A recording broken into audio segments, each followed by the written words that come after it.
Hello, greetings, hey yo, and of course, welcome as always, folks, to McDonald's. Yes, that's right. Wait, what? No, not that. That's not what I meant. I'm sorry. No, we're not at McDonald's. I apologize. Uh, I'm sorry. Just kidding. It's actually Figure Friday, folks. You know, that special time of the week. Where we spend some quality time together and basically nerd out about all things figure, Funko, merchandise, memorabilia related of all kinds, shapes, colors, and sizes. You best believe anything of that sort you're going to find right here on this channel.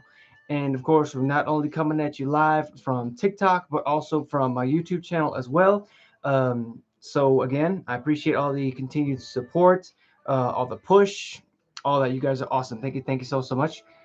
But also, before we start, if you haven't already, please do me a favor and go grab yourself like a snack if you want to, something to drink, something to eat. If you haven't had dinner already, please do so because that is essential. And I need you guys to keep up your health and your mental health as well, which I hope is in a very good state this fine Friday evening. Because remember, you matter, you're essential, and I appreciate you. Just saying.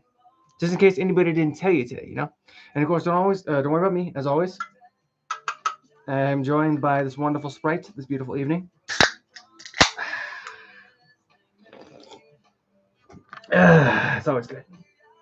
Okay. And again, I would like to reiterate the music that is going on behind me, I use strictly for aesthetic purposes. I own no rights to the beats, the sounds, the lyrics, none of that. That has belonged to the respective band, which is currently Linkin Park. Again, I hope you guys enjoy it. And yeah, go ahead and help yourselves. I'll be here waiting. And of course, as you can see from the tonight, we are very themed. But of course, there's a specific reason. I apologize. Today was a monster of a day. Ow. And of course, if you haven't already, folks, remember to stretch. You know, because it is essential. Oh goodness gracious. Okay, good. And of course, as always, folks, if you went to work today, I hope that you killed it. I hope you made that bread. I hope you made that paycheck. I hope you got your hours in, and I hope you killed it and made it through. So now you can relax, you know, take a deep breath.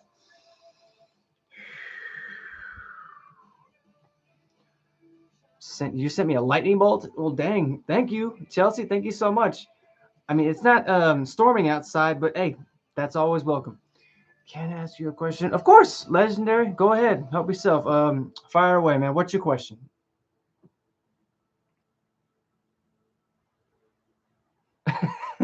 You think this is funny? You think this is a game, Chelsea?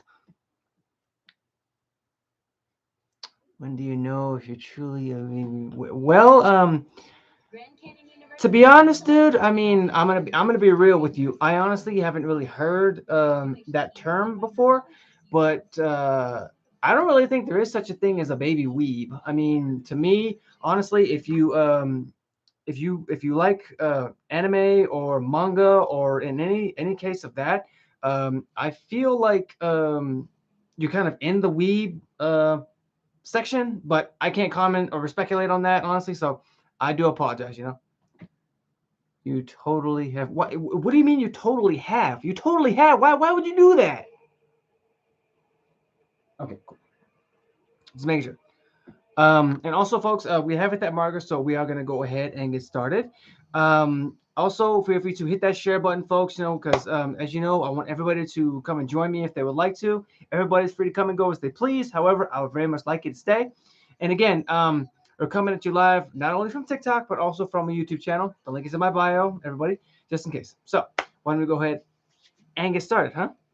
I want to say hello and welcome back for those who are just joining us on this fine Friday evening, or if you're going to be watching this as a highlight, welcome as well. So, for tonight's adventure, we will be delving and dropping into the world of the DC Comics to introduce a pair of Funkos, very different, but still very, very cool essentials in this very essentially cool universe of DC. So, I invite you guys to sit back, relax, kick your feet up, take a deep breath, and just mellow out and chill with your boy. because as you know, it's just you, me, and the merchandise of tonight. So why don't we go ahead and get started, huh?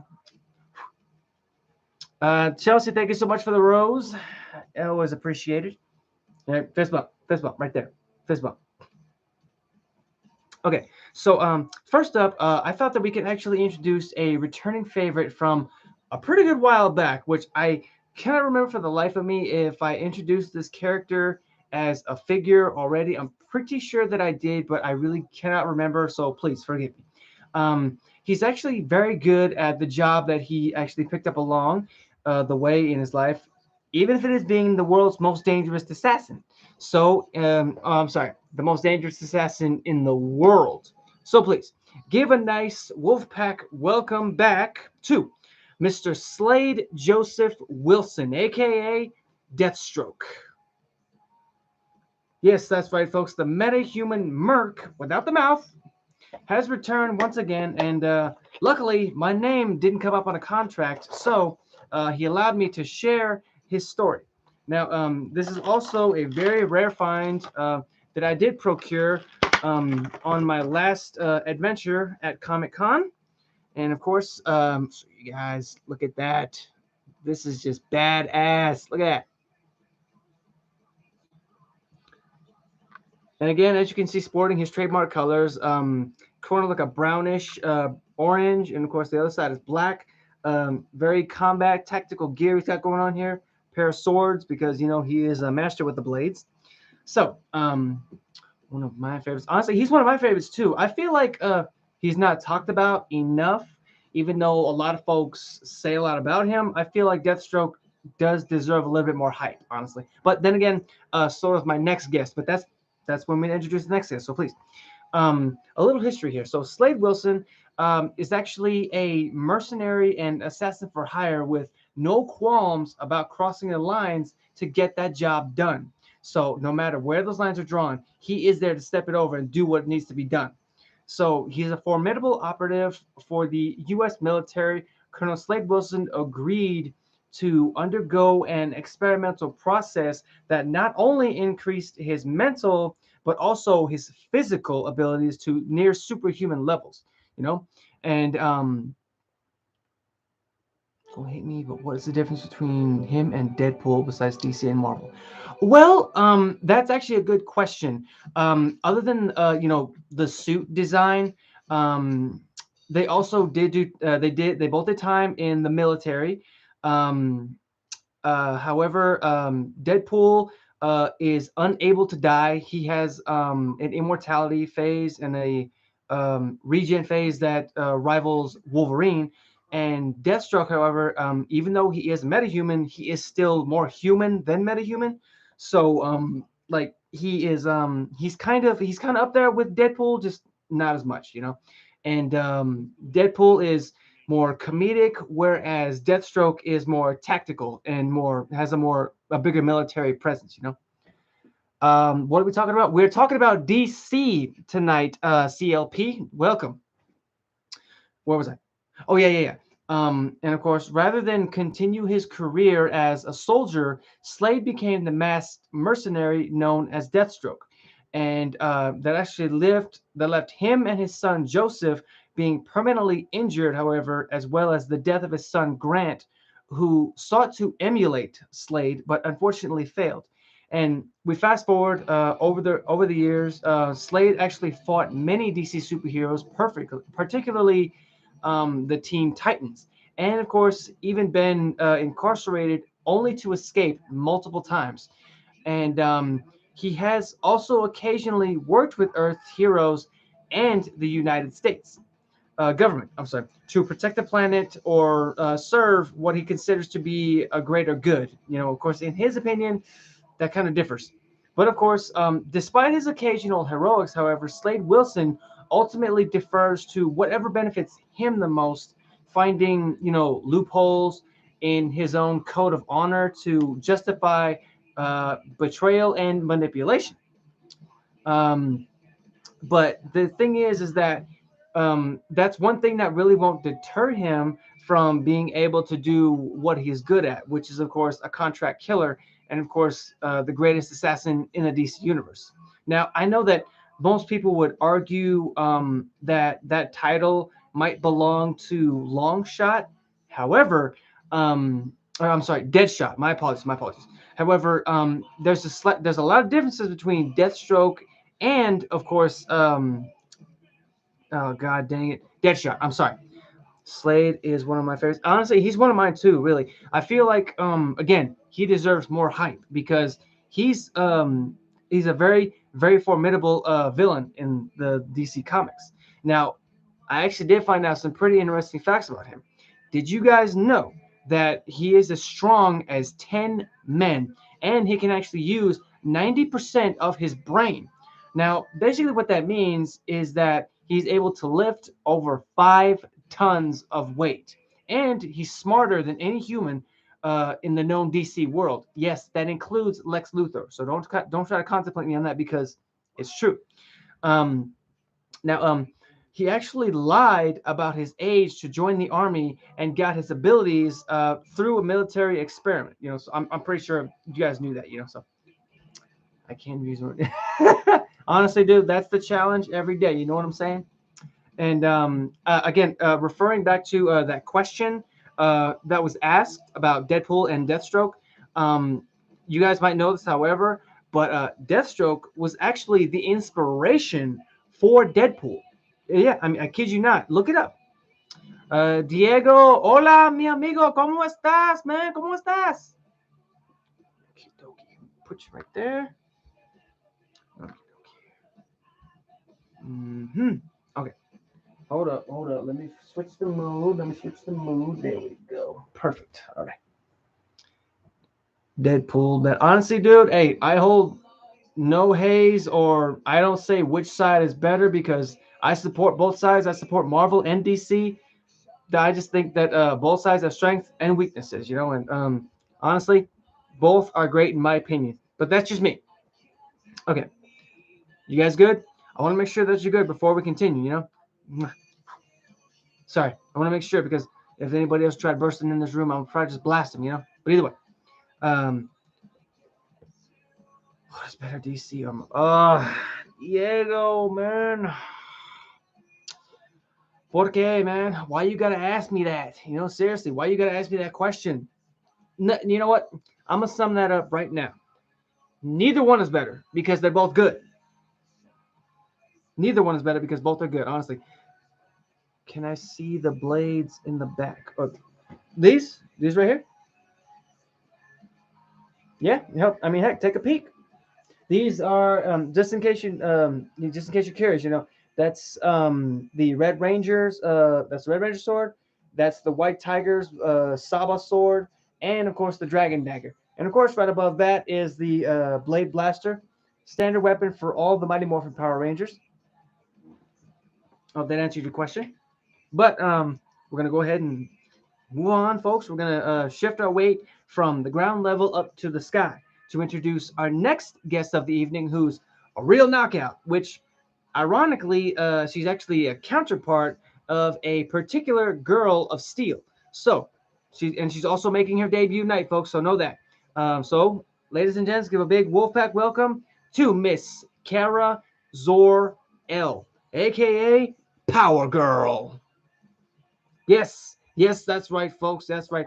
The mighty hero of Earth 2 has made her debut this fine Friday evening and is looking stunning, however.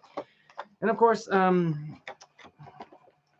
even though it was all, I'm sorry. Let me just get her out of there.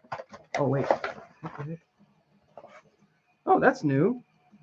Legion of Collectors. Oh, she came with a little card. I like that. It's called the Legion of Collectors. Beautiful. Okay. Who do you think anime or Marvel would win? That's a tough call, honestly. I mean, simply because both worlds have a plethora of heavy hitters. Like I could sum it up like in a few. Like in anime, they've got they've got Goku, they've got Luffy, they've got Naruto. And I mean, like, say in like the Marvel Cinematic Universe, they've got heavy hitters like Miss Marvel. No, I'm sorry, not Miss Marvel. Captain Marvel, Sentinel, and of course even like the Silver Surfer. I feel like those guys would be in a contest of strength and skill. Also, Diego, muchas gracias, man, por la roses. I'm sorry, but let me show you guys here. This is Power Girl. Stop staring at it. I know what you're looking at, you guys. Stop staring. Come on now. Okay, but anyways, um, of course, she's not only making her debut this evening, but she also made her debut back in the All Star Comics number 58, which was back in 1976. And of course, after fighting the urge to, stare, she allowed me to tell her story. So I know what you guys are thinking. How is she a counterpart if she has the same name as Supergirl? There is a slight difference because Kara Zor-El is actually Kara Zor-El, whereas hers is Kara Zor the letter L. So either way. So basically, she was born on Earth 2, and she's oh my goodness, I'm so sorry. She was born on the Earth 2 version of the doomed planet of Krypton, and just before it was destroyed. And her origin story, it kind of mirrors those her famous Kryptonian relatives, Superman and Supergirl, but there's slight differences. However, when Kara's father Zor-El realized that Krypton was about to explode, he placed his infant daughter on a spaceship and shot it towards Earth. This occurred at the same time as the infant Kal-El, which of course is Kara's cousin, and Superman of Earth 2, had also been launched on a ship towards Earth. However, here's the twist. Kara's ship actually traveled far slower than Kal-El's ship and resulted in Kara's arriving on Earth decades later. And of course, that of course in turn, when her cousin actually was a little bit older and more seasoned, more used to Earth, but Kara's ship was called the Symbiote ship, and it was designed to keep her in a stasis mode during her flight to Earth. And Gunslinger, what's up, man? How you doing? Because sounds a lot like DBZ. Well, yeah, I understand. Bardock and Goku, and I know they're up there as well. But like, I was just using examples. I'm just saying. Um, her flight to Earth. Okay. That was also to ensure that Kara's mental development kept pace with her physical growth. And the ship provided her with a virtual reality that gave her experiences and education as if she had actually grown up on Krypton. And of course, rather than in stasis, so that way she could be more used to it when she arrived on Earth. During her long journey, however, through space, she was able to interact with virtual copies of her parents and friends in her home city of Kandor. And we fast forward a little bit more. When Kara's ship actually arrived on Earth, she was in her early 20s, though her modern age, sort of retconned origin, and she actually arrived on Earth as, about 18 years of age, but that's beside the point, She then met up with her cousin, and who had grown up on Earth too as the heroic Superman. And Kal-El, who in this reality was actually married to his longtime sweetheart Lois Lane, she adopted Kara so she could have a family and a period of adjustment to her new life on Earth too. And shortly afterwards, however, Kara set forth on Earth 2 to become known as the heroine Power Girl. So she would become that Earth 2's mightiest superhero so that her cousin could sort of hang up his cape into early retirement, so that, she could take on the mantle, and of course he could live his life. Now, I did find out only a couple of interesting facts that I felt were the most compelling about her. But did you guys know that she actually took on a sidekick? And who was the sidekick you guys are thinking of? Harley Quinn. I kid you not, folks. Her and Harley Quinn teamed up for many, many battles and many fights. Best Star Wars character, in my opinion. That's a tough call, honestly. There's so many. Hmm. Can I give can I give maybe my top 5 or top 3? Is that an option?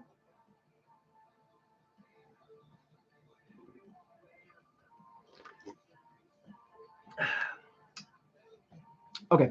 Well, I guess top five would be Obi-Wan, Anakin, um, of course the Fett Man, Boba Fett, um, Vader, and of course the last spot is actually going to go to Han Solo. Yes, that's right. You guessed it. Damn it, you beat me to it, Diego. Good shit. Good shit. Yes, Han Solo, and that's basically my top five.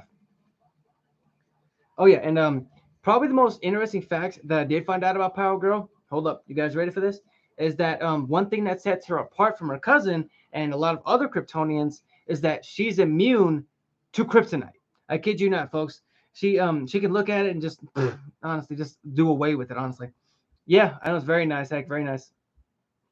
Yes, yes, very nice. Han Solo for the win. Han Solo for the win. Right there, guy. I see you, Diego. I see you. I have a book of Boba Fett. Oh, nice. You gotta let me see that when you get the chance, dude. Really. Okay, okay. Let me just put her with here. All right. Okay, okay. What was that? Okay, okay. But yeah, guys. From here, I'm actually going to be ending the streams. I want to say thank you to everybody who came out to see me tonight. You guys are breathtakingly awesome. I appreciate y'all so much. Um, from here, I will be shooting over to my Twitch shortly. So I hope that you guys will follow me over. I already sent it on Discord. Oh yeah, yeah, yeah, yeah. I am so sorry. I remember that. My apologies. My apologies. I'm sorry. But yeah. Feel free to hit that subscribe button. Feel free to sample either one of these fine videos when I do appear. And of course, I do appear. This one is going to be a brand new Mortal Kombat gameplay featuring the Nadan Greed Man, the Collector. So feel free to check that out. And as always, folks, until next time, guys, stay safe, stay awesome, stay weird, stay yourselves, be zen as always, and peace.